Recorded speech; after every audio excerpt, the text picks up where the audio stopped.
Welcome to Living the Music. Today we're going to look at the musical dialogue between John Lennon and Paul McCartney. I've come up with 10 tracks that I believe represent a conversation that they had with each other throughout the years. So yeah, they wrote songs together, they wrote songs apart, they wrote songs about many different subjects with many different people in mind. I believe occasionally they were writing to each other or for each other or about each other, and they wrote lyrics specifically for their partner to receive. Sometimes they've gone on the record and admitted this. There's some songs in here they never have admitted it, so it's really my opinion, but that's okay.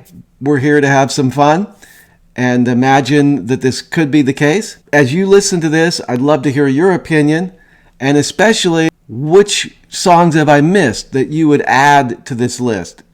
Give me your best shot, put the lyrics in there, give me your evidence for why you think this was a message, hidden or otherwise, between John and Paul. All right, so I'm going to start off in my 10 tracks, musical dialogue, John Lennon, Paul McCartney. Number 1 is In My Life from Rubber Soul, 1965. And there's one line in there that I believe is a message from John to Paul. And it's very simple. It says, "In my life, I loved you more." What a nice sentiment, of course, to receive. Now, again, I can't say for sure this was from John to Paul, but I'm imagining that it was. And I'm imagining that Paul heard it that way, at least to some extent. Now, at that time, John was married. He had a son. He could very well have been talking about his wife or son. He could have been talking about his deceased mother. Who knows? But I think to some extent, he and Paul were extremely close at that time still. Maybe it was fraying a little bit by 1965, but this is from 1957 when they met. All through those years of touring and recording and writing, I think they had definitely a unique bond that he never shared with anybody else. And I think it's perfectly plausible that he loved Paul very deeply, and he wanted him to know that. So that's my number 1 track. Number 2, we're going to go forward a few years to 1968's The White Album. And this song is Glass Onion. So this is another one that's a message from John to Paul. So he sings, "I told you about the walrus and me, man. You know that we're as close as can be, man. Well, here's another clue for you all. The walrus was Paul." Now, by this time in 1968, their relationship was strained to some extent. Yoko would come into the picture. She's showing up at the recording sessions for the White Album.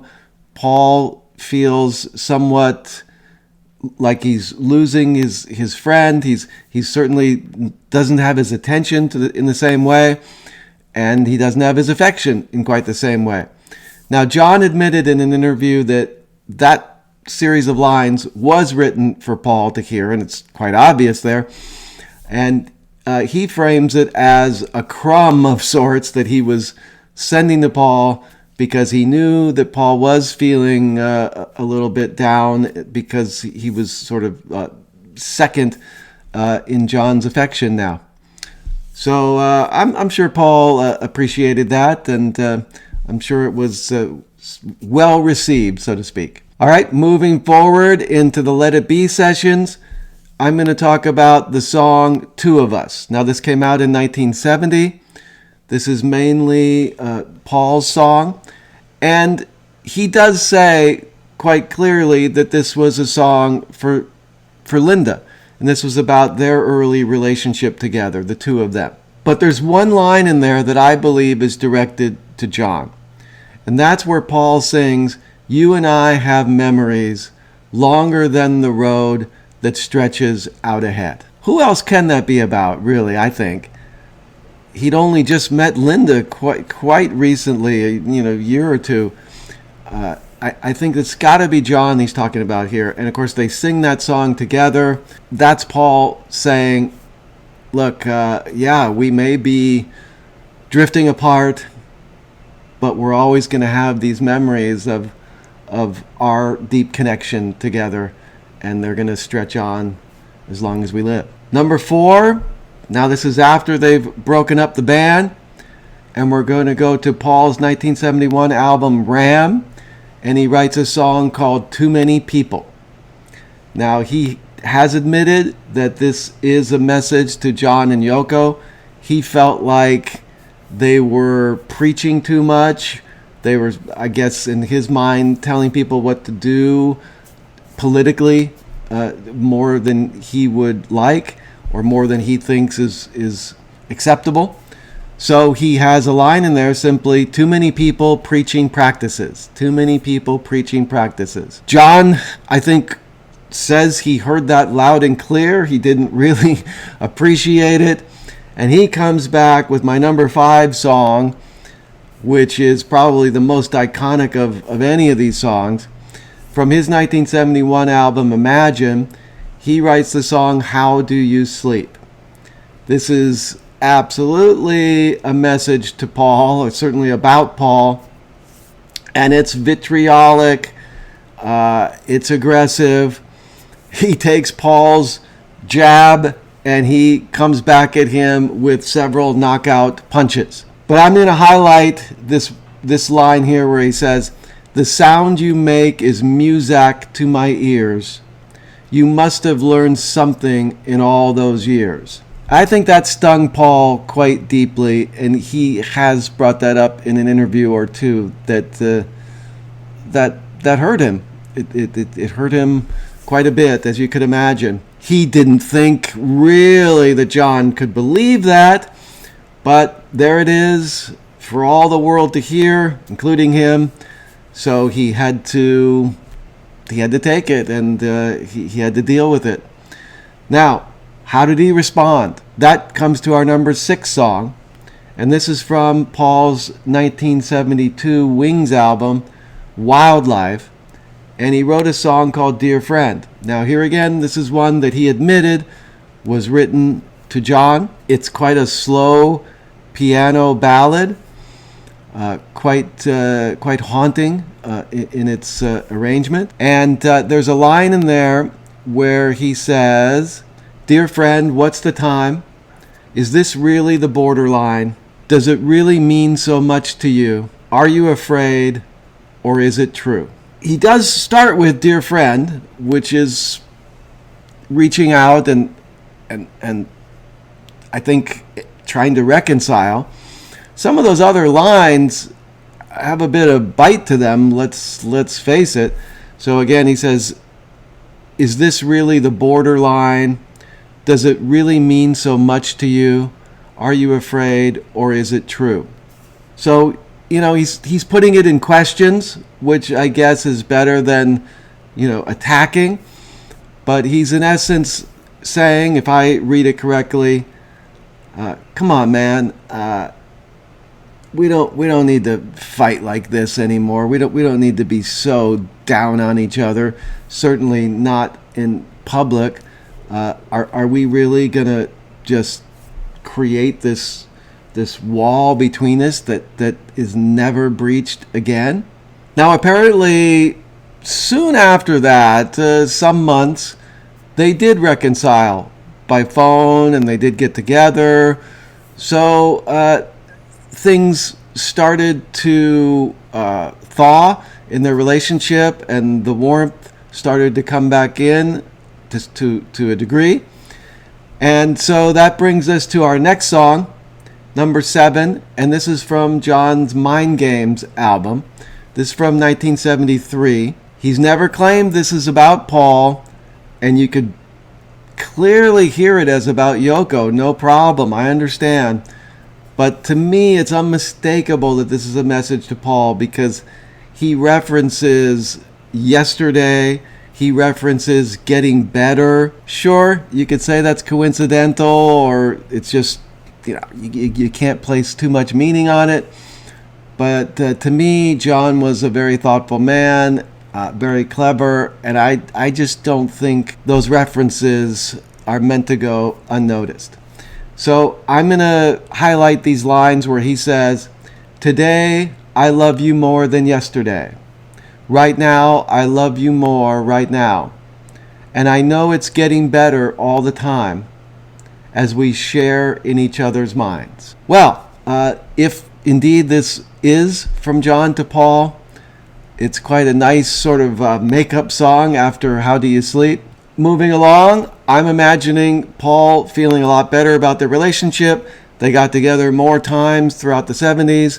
Mainly they'd meet in New York when Paul was there. And in 1976, he put out Wings at the Speed of Sound. And so this is my eighth tune in my list of 10. And I'm going to point to the song Let 'Em In. Now, this isn't a very deep message, really. It's just sort of saying, I'm thinking about you and you're important. So this song is quite slight lyrically, let's say. But there's lines where he says, Sister Susie, Brother John, Martin Luther, Phil and Don, Brother Michael, Auntie Jin, open the door and let him in. And I'll just point to two things there. One is he's calling him Brother John. And the other is there's only several people mentioned in this song by name. I think it's relevant that Brother John is one of those. And I just think it has to be John Lennon. And he's basically saying, come on into my home, come into my life. You're welcome. You're important to me. Now we'll go to number 9, and this is in 1980, and this is in John's album with Yoko called Double Fantasy. And I'm going to point to the song, I'm Losing You. Now here, this could be a little bit of a stretch, but I believe there's a line in there, or a few lines, that are directed to Paul. Could it very well just be about his, at times, estrangement from Yoko? Absolutely. Could it have a double meaning? Absolutely. But I'm imagining that Paul heard this directed to him, where John sings, I know I hurt you then, but that was way back when. Well, do you still have to carry that cross? If I read it correctly, it's John saying, I did hurt you. He's kind of taking responsibility for certain ways that he may have hurt Paul. And maybe he senses that Paul still harbors some resentment. And he's saying, can you let it go, man? Can we just be chill? It's a little bit biting in terms of, do you still have to carry that cross? But I'm imagining it still as reaching out, even though they were talking, even though they'd met several times through the 70s. From what I gather, their last couple calls together could still have some contention, or at least not, absolute deep warmth and love. So I think it's plausible that those lines could be directed to Paul. All right, now, unfortunately, that is the end of their dialogue while they were both alive. But we're going to end with my number 10 song in their dialogue that comes on Paul's 1982 album, Tug of War. And it's his beautiful song to John, about John, called Here Today. The whole song is all about their relationship together. And there's these just perfect lines that Paul wrote and sang. And if I say I really loved you and was glad you came around, then you were here today, for you were in my song. That says it all. And I love that Paul was vulnerable enough to say, I love you, really love you. So, there you have it. A dialogue and song between John and Paul. Their relationship was complicated, fraught at times, but I think there was always deep love underneath it. And I know Paul still carries his love and always will. And of course, we as the audience, we get to revel in their love together. And we get to experience the great songs they wrote to each other and for each other and about each other. Thanks for being a part of this fun exercise. Again, I'd love to hear your thoughts in the comments below, especially if you got a song or two that I haven't put on this list. Tell me what it is. Put the lines in there. Tell me why you think that should be included. Thanks for watching. Thanks for being a part of Living the Music. Please subscribe. Please ring the notification bell. It's lovely taking this ride together. And until the next video, take care.